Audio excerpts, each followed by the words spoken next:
Meu irmão quase matou meu filho de 7 anos ao lhe dar cigarro sabendo que ele tem asma. Meus pais disseram que era só uma brincadeira, então contratei um advogado e fiz com que eles se arrependessem. Ei Reddit, isso aconteceu há 6 meses e eu ainda estou lidando com as consequências, mas o meu irmão está lidando com algo pior, então considero isso uma vitória. Eu, um homem de 35 anos, tenho um filho de 7 anos chamado Eli. Meu filho tem asma desde os 4 anos. Não é daquele tipo de asma em que a criança só chia um pouco quando corre, é coisa séria. Ele tem um inalador de resgate que carrega para todo lugar, um nebulizador em casa, e já fizemos a corrida para o pronto-socorro 2 vezes nos últimos 2 anos, quando a respiração dele ficou ruim o suficiente a ponto de o inalador não resolver. O pediatra dele o colocou em uma medicação controladora diária, está controlado, mas é grave. Qualquer pessoa da nossa família que passa tempo perto do Eli sabe disso. Já tivemos essa conversa umas 100 vezes. Meu irmão Chase tem 29 anos, ainda mora com os nossos pais, trabalha meio período em um depósito e passa o resto do tempo no celular tentando construir seguidores nas redes sociais, sabe o tipo, grava tudo, acha que é engraçadíssimo, vive por visualizações. Ele fala sobre taxas de engajamento e tempo de exibição como se fossem métricas reais que importam na vida de verdade. Ele sempre foi o filho dourado. Eu sou o irmão mais velho que saiu de casa, se casou, teve um filho e comprou uma casa nos subúrbios. O Chase é o divertido que nunca cresceu, e meus pais acham isso encantador. O problema do Chase é que ele nunca enfrentou consequências reais por nada.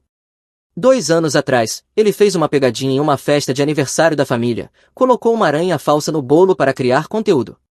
A criança aniversariante entrou em pânico, derrubou o bolo inteiro da mesa, e o Chase continuou filmando. Quando o responsável confrontou ele, minha tia fez com que pedissem desculpas ao Chase por tê-lo constrangido em um evento familiar. Eu lidei com isso mantendo distância e não o deixando sozinho com Eli por longos períodos. Minha esposa Paige e eu vínhamos conversando sobre essa dinâmica há anos. Ela enxergava tudo com clareza, mas ele ainda era meu irmão e meus pais ainda eram meus pais, então continuamos aparecendo nos eventos de família, sendo cordiais e garantindo que o inalador do Eli estivesse sempre ao alcance quando estávamos na casa deles. Avançando para aquele sábado de setembro, Paige e eu tínhamos um dia inteiro planejado, resolver coisas, comprar itens para casa, talvez almoçar fora sem um menino de 7 anos pedindo nuggets de frango a cada 5 minutos. Minha mãe ligou no começo da semana perguntando se o Eli podia passar a tarde na casa deles. Ela disse que estavam com saudades e queriam um tempo de avós. Perguntei se o Chase estaria lá, ela disse que não, então concordei. Deixamos o Eli lá por volta do meio-dia. Ele estava com a mochila, o inalador, o Nintendo Switch e uma caixinha de suco, protocolo padrão. Minha mãe o abraçou e disse que eles iam se divertir muito. Meu pai estava na garagem mexendo em alguma coisa. Paige e eu fomos primeiro à loja de materiais de construção, passamos 1 hora olhando amostras de tinta para o quarto do Eli, depois almoçamos em uma lanchonete que nunca conseguimos ir porque o Eli só comia umas 4 coisas. Passamos no mercado, coisas normais de um sábado. Olhei o celular algumas vezes, nenhuma mensagem, achei que estava tudo bem. Estávamos na fila do caixa da Target quando meu telefone tocou, o nome da minha mãe apareceu na tela. Atendi esperando que ela perguntasse a que horas iríamos buscar o Eli ou talvez dissesse que ele queria ficar para o jantar. Em vez disso, ouvi pânico. A voz dela tremia, o Eli estava com dificuldade para respirar, eles estavam levando ele para o atendimento de urgência naquele momento e eu precisava encontrá-los lá. Perguntei o que tinha acontecido e ela ficou vaga imediatamente, disse apenas que ele começou a chiar muito forte. Foi aí que meu estômago afundou. O Eli já teve crises de asma antes, elas não simplesmente acontecem, sempre há um gatilho, alérgenos, exercício, fumaça, ar frio. A casa dos meus pais é controlada exatamente por esse motivo, sem animais, sem produtos de limpeza fortes, nada que pudesse desencadear uma crise, então o que tinha mudado? Perguntei se ele tinha usado o inalador, ela disse que sim, mas que não estava ajudando, a voz dela falhou. Ela disse que estavam entrando no atendimento de urgência naquele momento e desligou. Paige olhou para mim e perguntou o que tinha acontecido, eu contei. Abandonamos o carrinho ali mesmo no meio do corredor e saímos. Chegamos ao carro e eu dirigi como se tivesse um desejo de morte e uma criança em perigo. Durante todo o trajeto, minha mente girava em torno do que poderia ter acontecido. Entramos no atendimento de urgência e a recepcionista já sabia quem éramos antes mesmo de eu dizer o nome do Eli. Ela nos levou direto para trás, sem sala de espera, o que nunca é um bom sinal. O Eli estava na segunda sala de exame com um oxímetro no dedo marcando 89%, o normal é 95% ou mais. Os lábios dele tinham um tom azulado, a respiração estava pesada, o peito afundando a cada inspiração. Uma enfermeira estava preparando o nebulizador. Minha mãe estava ao lado dele, parecendo destruída, mas continuava olhando para a porta como se estivesse esperando um juiz entrar. Meu pai estava em um canto olhando para o nada. O Chase não estava lá. O Eli me viu e pareceu aliviado, mas não conseguia falar, não havia ar sobrando. A enfermeira colocou a máscara do nebulizador nele e ligou o aparelho. Page o abraçou com cuidado enquanto eu observava o número do oxigênio, esperando que subisse. A médica entrou, ouviu os pulmões dele, conferiu o monitor e disse que iriam tratá-lo com albuterol e observá-lo por 1 hora. Se ele não melhorasse, iriam encaminhá-lo para o pronto-socorro para receber esteroides e ficar em observação. Ela perguntou o que tinha desencadeado a crise e minha mãe voltou a ser vaga, disse apenas que ele começou a ter dificuldade para respirar no quintal. Olhei para o meu pai, ele não fez contato visual, um movimento clássico, deixar a mãe cuidar da aparência e ficar fora da linha de fogo. A médica disse que o oxigênio do Eli estava em 89% quando chegaram, criticamente baixo, ele estava em desconforto respiratório moderado. Se os níveis não subissem nos próximos 20 minutos, eles chamariam transporte para o pronto-socorro. Aquilo estava no limite. Page perguntou se aquilo era normal para a asma dele. A médica disse que podia ser, mas que geralmente existe um gatilho claro. Olhei para minha mãe e perguntei o que tinha acontecido. Ela tentou ser vaga de novo, dizendo que ele simplesmente começou a ter dificuldade para respirar enquanto estava no quintal. Fazendo o quê? Apenas brincando. Com quem? Ela hesitou, meu pai mudou o peso do corpo, e então ela mencionou o Chase. Ela assentiu. Eu disse a Paige para ficar com Eli, puxei minha mãe para o corredor e disse que eu não sairia dali até ela me contar exatamente o que tinha acontecido, sem mais respostas vagas. Ela cedeu em cerca de 10 segundos. Os olhos dela ficaram vermelhos e ela começou a falar rápido. O Chase estava no quintal com o Eli, eles estavam sentados no pátio, o Chase no celular e o Eli brincando com uma bola. Então o Chase chamou o Eli, disse que queria mostrar algo legal, algo engraçado só para um vídeo. Foi quando ele tirou um cigarro. Minha mãe disse que não sabia que ele tinha cigarros, que nem sabia que ele fumava, que estava dentro de casa fazendo limonada quando aconteceu. Ela ouviu o Eli tossindo, saiu correndo e o encontrou chiando, segurando o peito. O Chase estava ali com o celular na mão, parecendo em pânico, e o cigarro estava no chão, ainda aceso. Eu fiquei ali tentando processar aquilo. Meu irmão adulto deu um cigarro de propósito ao meu filho asmático de 7 anos para gerar conteúdo. Perguntei onde o Chase estava agora. Ela desviou o olhar e disse que ele tinha ido embora, que ficou com medo, que não sabia o que fazer. Perguntei se ele tinha filmado. Ela assentiu. Disse que ele postou no story do Instagram, mas apagou depois que chegaram ao atendimento. Eu não disse nada, apenas voltei para a sala de exame, sentei ao lado do Eli e observei o nebulizador fazer o trabalho dele. A médica voltou 15 minutos depois. O oxigênio dele tinha subido para 92%, melhor, mas ainda não ótimo. Ela disse que poderíamos levá-lo para casa, mas que ele precisava usar o nebulizador a cada 4 horas pelas próximas 24 horas. Qualquer piora, era ir direto para o pronto-socorro. Ela receitou um pacote de esteroides por precaução e me entregou os papéis de alta. A conta deu $340 depois do seguro. Levamos o Eli para o carro. Minha mãe tentou falar comigo, eu disse que conversaríamos depois. A Paige colocou o Eli na cadeirinha e fomos para casa em silêncio. Colocamos o Eli no sofá com o nebulizador e alguns desenhos, a Paige fez sopa para ele. Eu fiquei ali observando ele respirar e pensando no story do Instagram do Chase, apagado, claro, mas a internet funciona assim, nada nunca desaparece de verdade. Existem capturas de tela, gravações de tela, pessoas baixam as coisas. Abri o Instagram no meu celular e fui ao perfil do Chase. O story estava vazio, verifiquei as postagens, nada. Ele provavelmente tinha limpado a conta inteira.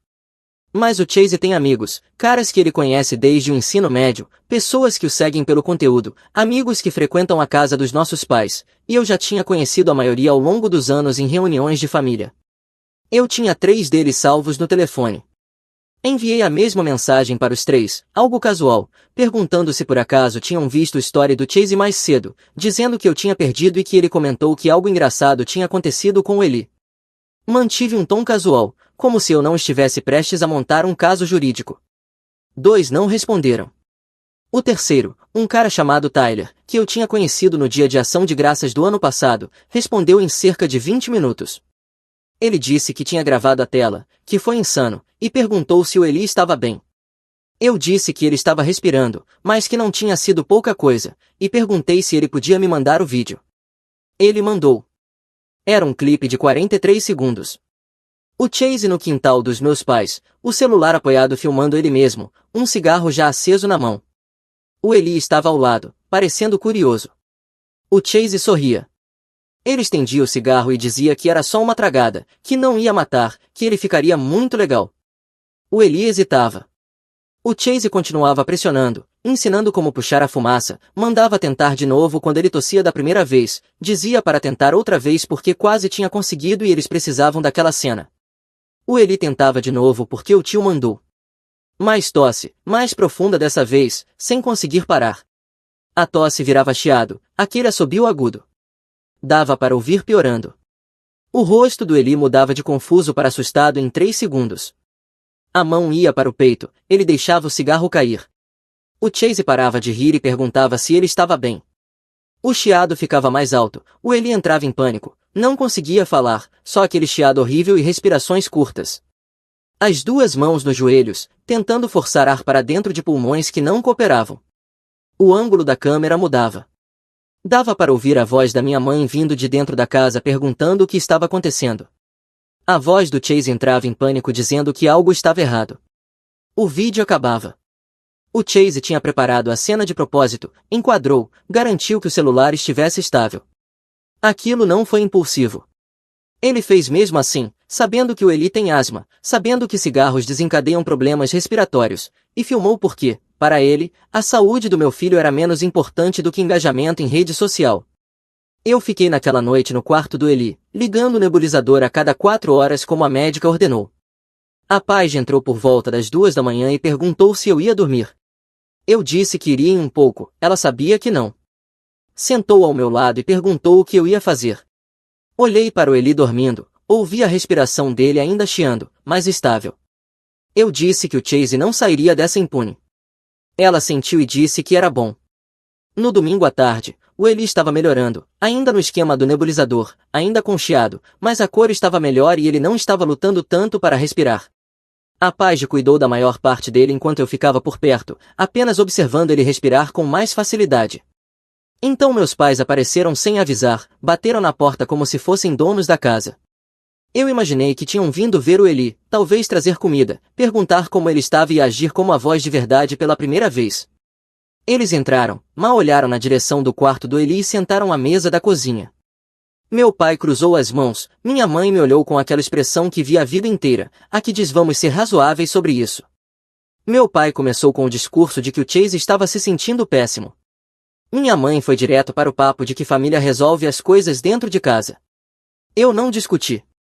Eu me levantei, peguei meu laptop, abri o vídeo e virei a tela para eles. Assistam a isso. Meu pai ficou da cor de papel de impressora na metade do vídeo. Minha mãe começou a chorar antes mesmo de terminar. Quando o chiado apareceu no áudio, nenhum dos dois se mexeu. Então minha mãe tentou justificar dizendo que ele não sabia que ficaria tão grave. Eu observei ela reescrevendo a realidade em tempo real. Ele deu um cigarro a uma criança com asma. O que ele achou que ia acontecer? Ele só estava tentando ser engraçado, você sabe como o Chase é. Ele não pensa nas coisas, ele tem 29 anos. Não pensar nas coisas já não é mais desculpa. Meu pai entrou na conversa dizendo que o Chase errou, mas que estava se sentindo péssimo, que não quis machucar o Eli. Ele foi embora, nem ficou para se certificar de que o Eli estava bem. Ele apagou o vídeo e fugiu. Ele entrou em pânico. Isso também não é desculpa. Minha mãe enxugou os olhos e perguntou o que eu queria que eles fizessem. Nada. Eu não estou pedindo que vocês façam nada. Eu estou dizendo o que eu vou fazer. A expressão do meu pai mudou. Ali eu vi a virada, de problema de família para interferência externa. As paredes se erguendo. O que isso significa? Significa que o Chase vai enfrentar consequências por isso. Ele já se sente horrível. Isso não é consequência suficiente. Eu quase ri. Não. Sentir-se mal não é consequência, isso é só uma emoção. Consequências são reais.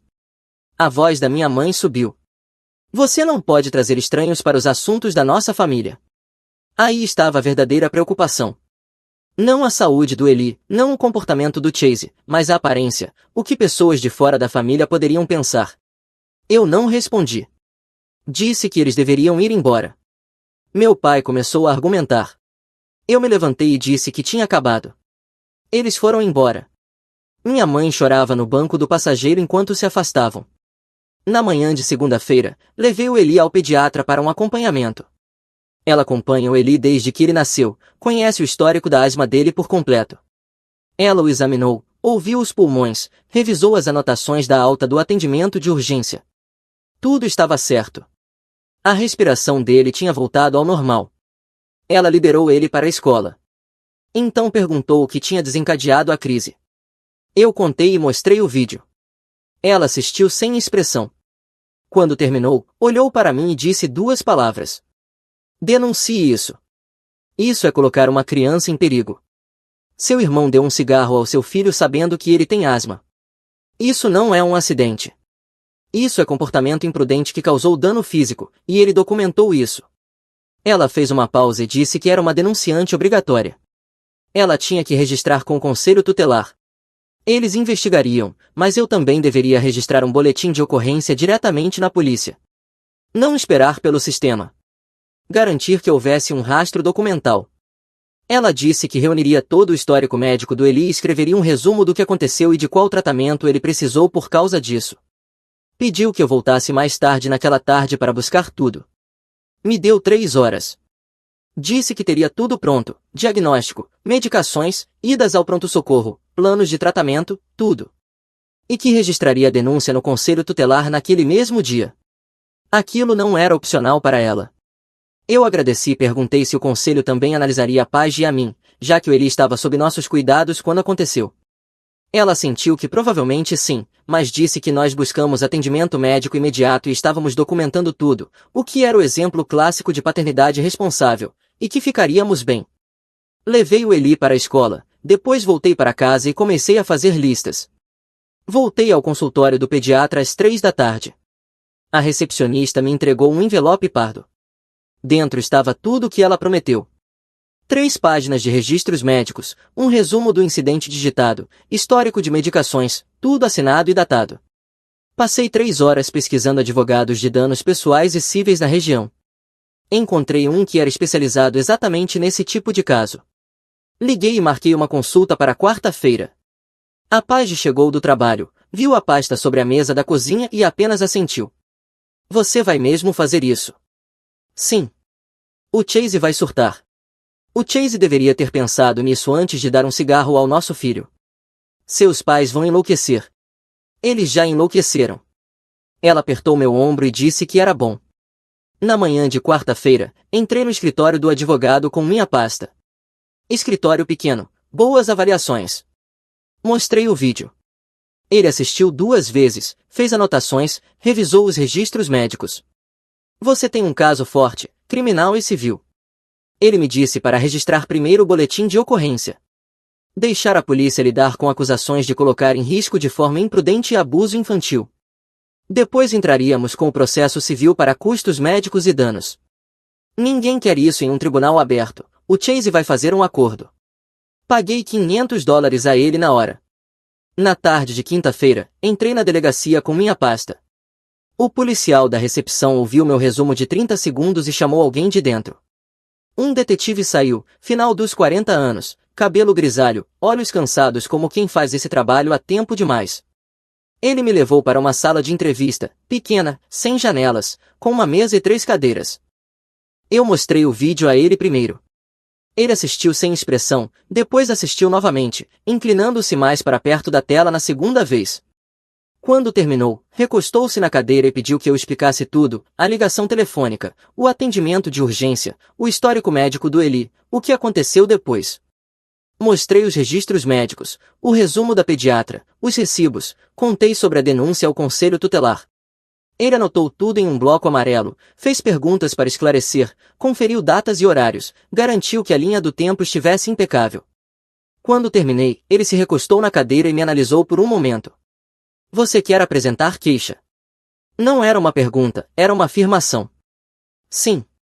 Contra o seu irmão. Sim. Ele me observou por mais um instante.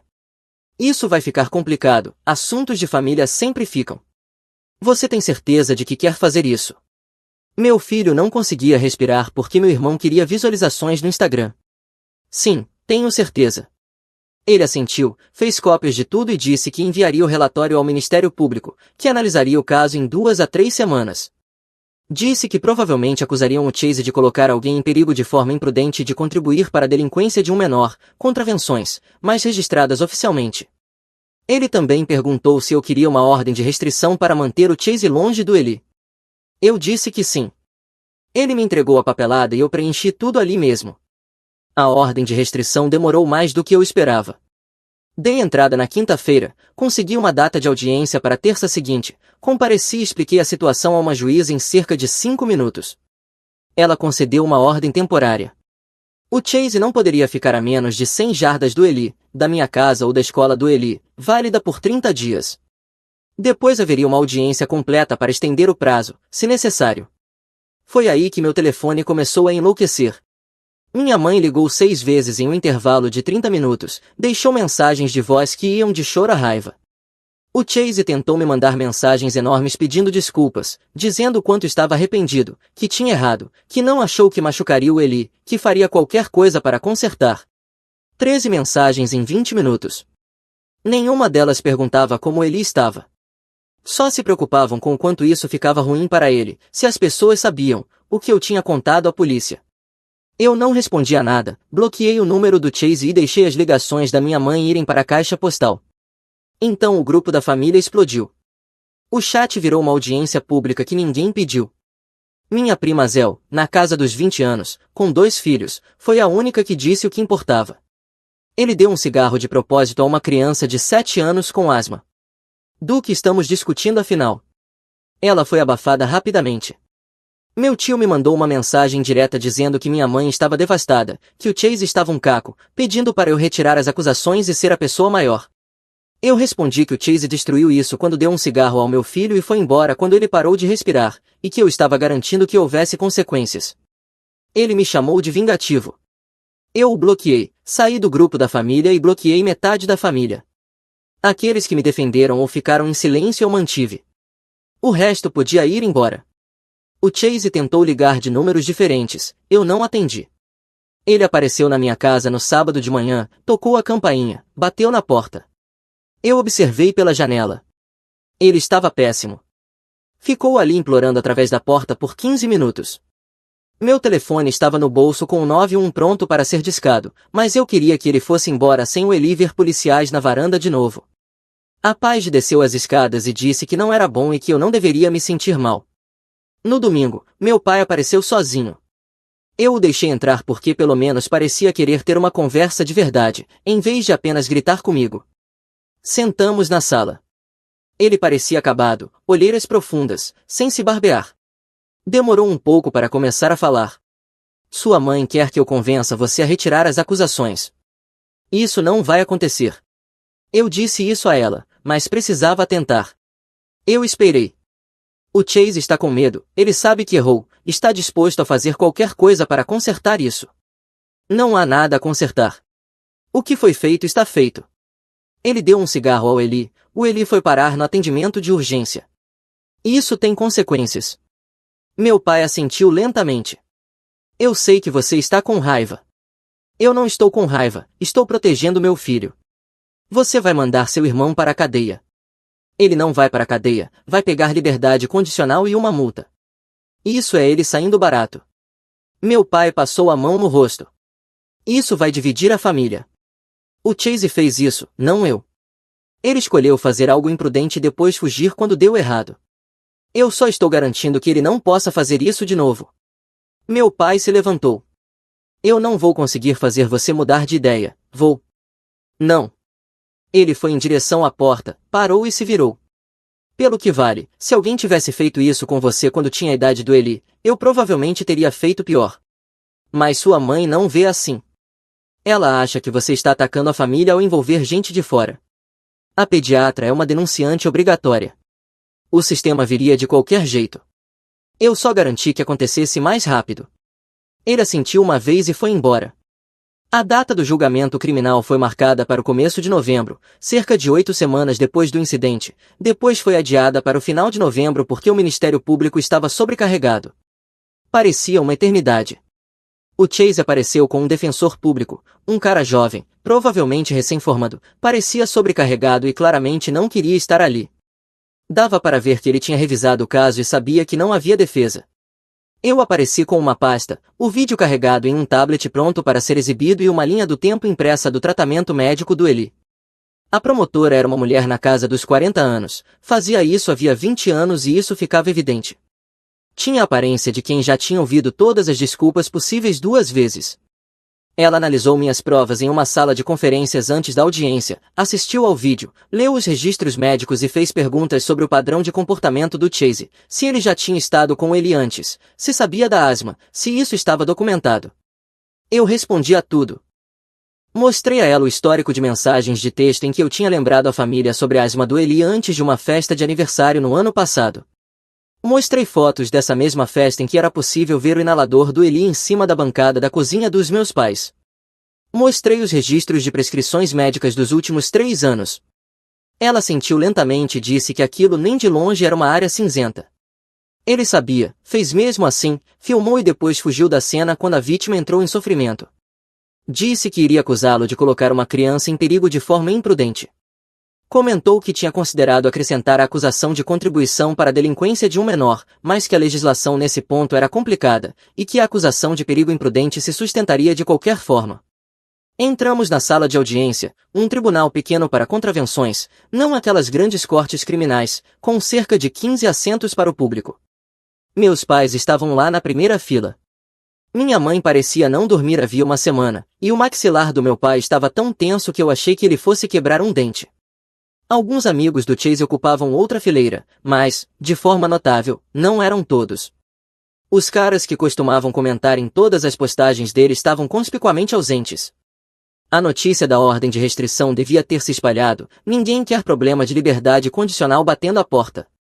Alguns membros da família estendida que queriam ver como aquilo terminaria estavam espalhados no fundo da sala. O juiz era um homem na casa dos 60 anos, ex-promotor, duro com casos de colocar crianças em perigo, sem paciência para desculpas, perfeito para o caso do Chase.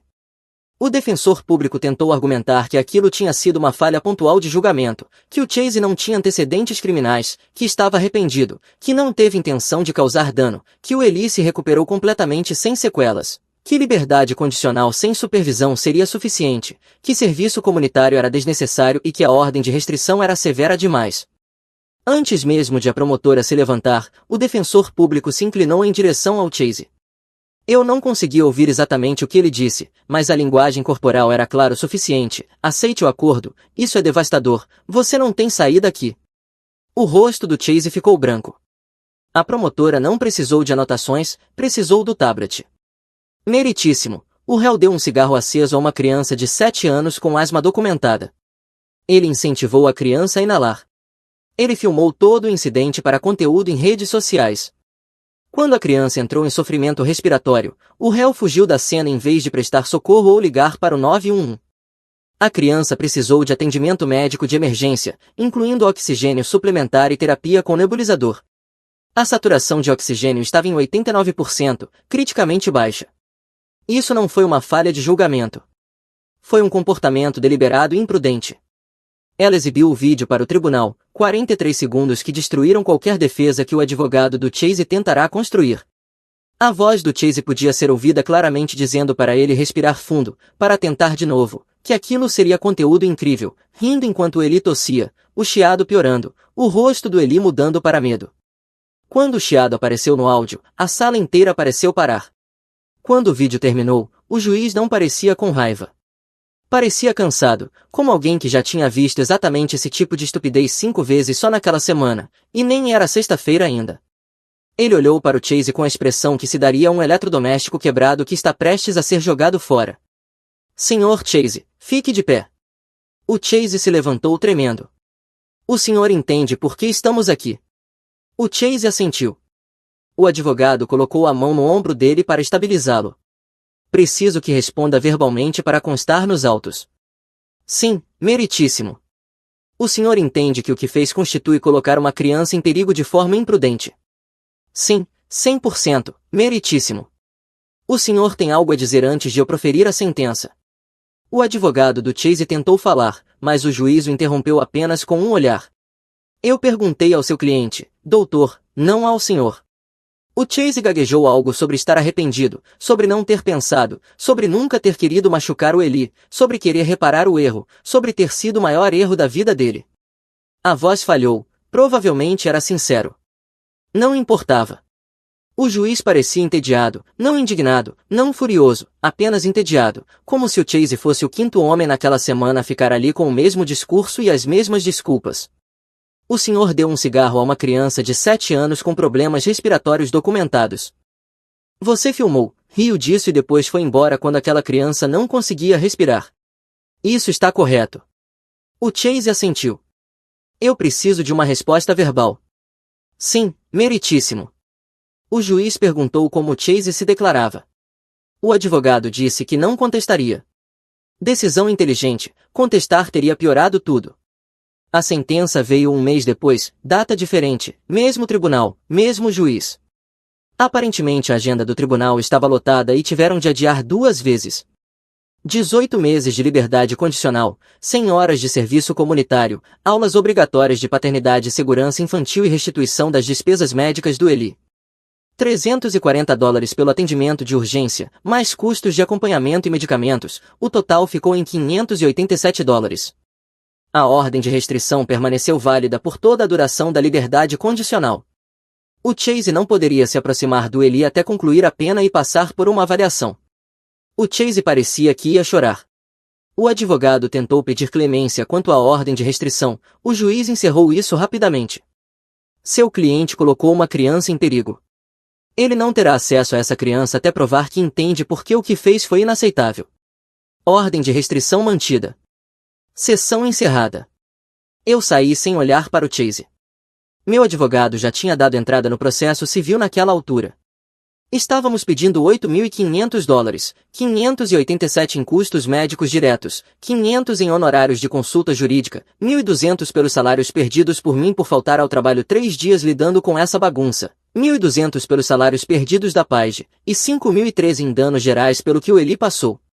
O Chase tentou ignorar no começo, simplesmente não respondeu a nenhuma das cartas registradas.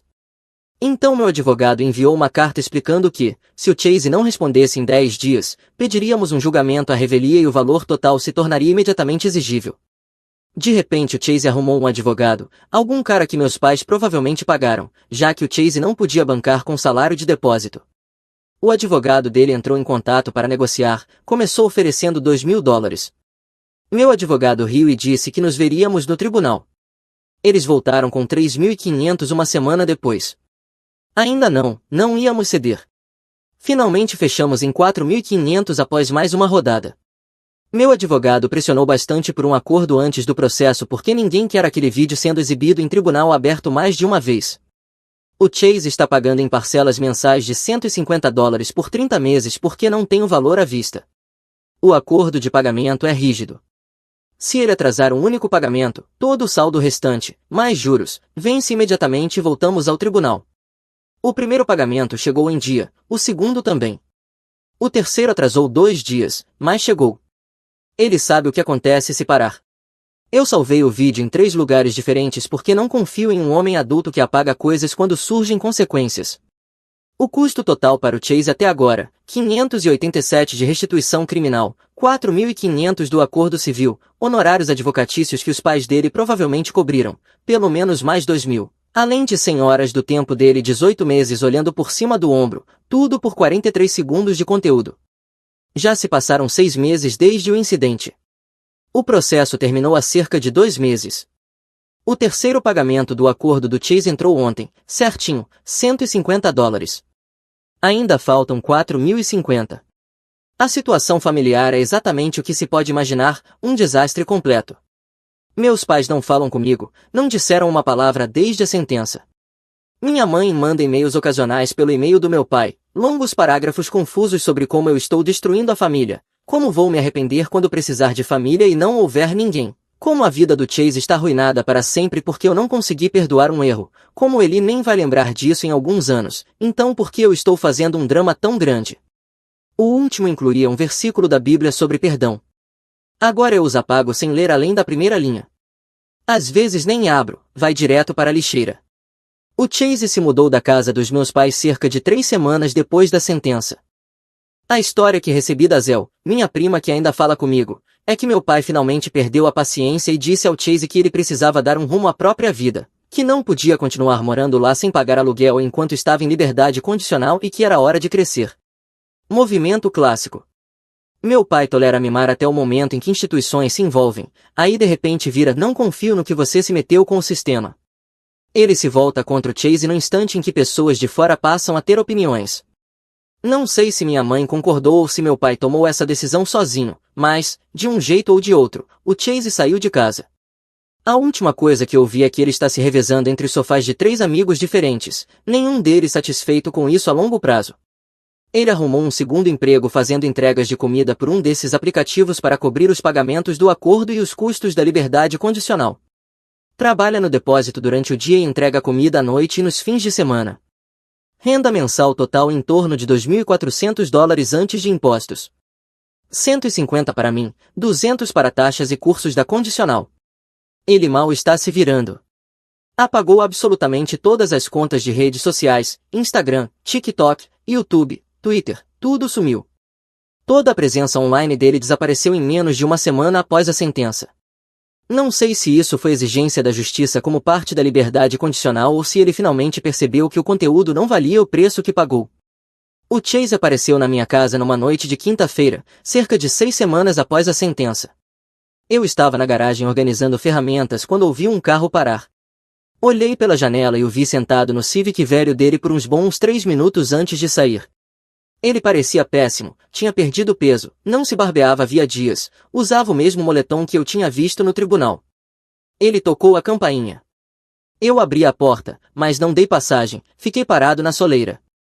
Ele disse oi, com a voz falhando, e perguntou se a gente podia conversar. Eu disse que ele estava violando a ordem de restrição só por estar ali. Ele respondeu que sabia, que só precisava me ver, pediu 5 minutos. Cruzei os braços e não disse nada. Ele tomou isso como permissão. Disse que estava frequentando as aulas de paternidade que o tribunal ordenou e que elas estavam realmente ajudando a entender o quanto ele tinha errado de verdade. Passou a mão no rosto e disse que ficava pensando no Eli sem conseguir respirar, no medo que ele deve ter sentido e em como ele simplesmente foi embora e o deixou lá. Disse que não conseguia dormir na maioria das noites, que via o rosto do Eli quando fechava os olhos, o jeito como ele olhou para ele quando não conseguia puxar ar. Ele falava cada vez mais rápido, as palavras saíam como se tivesse ensaiado aquilo. Disse que deveria ter sido o tio dele, que deveria tê-lo protegido, e que em vez disso quase o matou por um vídeo idiota que nem existe mais na internet. Disse que apagou tudo, a conta inteira, todos os seguidores, tudo pelo que tinha trabalhado, porque não valia a pena, nada valia a pena machucar o Eli. Ele falou tudo isso como se aquilo lhe desse direito a um reembolso. Olhou para os próprios pés e disse que a mãe não falava mais com ele, que o pai o expulsou, que estava dormindo no sofá do Brandon e que o cara já estava cansado disso. Disse que trabalhava em 2 empregos e mesmo assim estava quebrado, que comia miojo 4 noites por semana, que o carro estava fazendo um barulho que ele não podia pagar para consertar, que não comprava roupa nova havia 5 meses e que tudo o que possuía cabia em 2 malas esportivas. Eu ainda não disse nada. Ele continuou dizendo que aquela era a vida dele agora e que ele merecia, que sabia disso, mas que sentia minha falta, sentia a falta do Eli, sentia a falta dos jantares de família, das noites de jogos e de simplesmente ser meu irmão. A voz dele falhou de novo. Disse que sabia que não podia ver o Eli por causa da ordem de restrição e que não estava pedindo isso, que só queria que eu soubesse que ele estava arrependido de verdade, não porque se meteu em encrenca, não porque a vida dele desmoronou, mas porque machucou o Eli, me machucou e traiu a única pessoa que sempre esteve do lado dele. Ele enxugou os olhos e esperou que eu respondesse. Eu não respondi. Ele disse que sabia que desculpa nenhuma consertava nada, que não havia nada que pudesse dizer para tornar aquilo certo, mas que precisava que eu soubesse que estava tentando, fazendo as aulas, me pagando todo mês, trabalhando em si mesmo e esperando que talvez um dia, quando ele fosse mais velho e a ordem de restrição tivesse acabado, eu o deixasse provar que era diferente, que tinha aprendido, que não era mais aquele cara. Ele respirou fundo e veio o pedido. Disse que odiava pedir isso, mas que estava a 3 dias de ser despejado da casa do Brandon porque estava 2 semanas atrasado nos $200 que tinha prometido de aluguel. Perguntou se havia alguma chance de eu emprestar $300, só daquela vez, jurando que pagaria de volta além do acordo, dizendo que estava desesperado e não tinha para onde ir. Eu encarei ele por um segundo, não com raiva, não chocado, apenas registrando a rapidez com que ele passou de eu mudei para me dar dinheiro. Eu disse não. Ele começou a falar por cima de mim de novo. Eu não ia negociar com alguém que já tinha provado que ignora limites até uma sirene aparecer. Tirei o celular do bolso, liguei para o 911 e coloquei no viva voz. Disse que havia alguém na minha porta da frente violando uma ordem de restrição, que ele tinha sido instruído a sair e se recusado. O Chase recuou como se a ligação tivesse mãos. A atendente pediu meu endereço, eu informei. O Chase já estava no carro, com as mãos levantadas como se isso pudesse desfazer a chamada. A atendente disse que os policiais estavam a caminho e perguntou se a pessoa ainda estava na propriedade. Eu disse que ele estava saindo.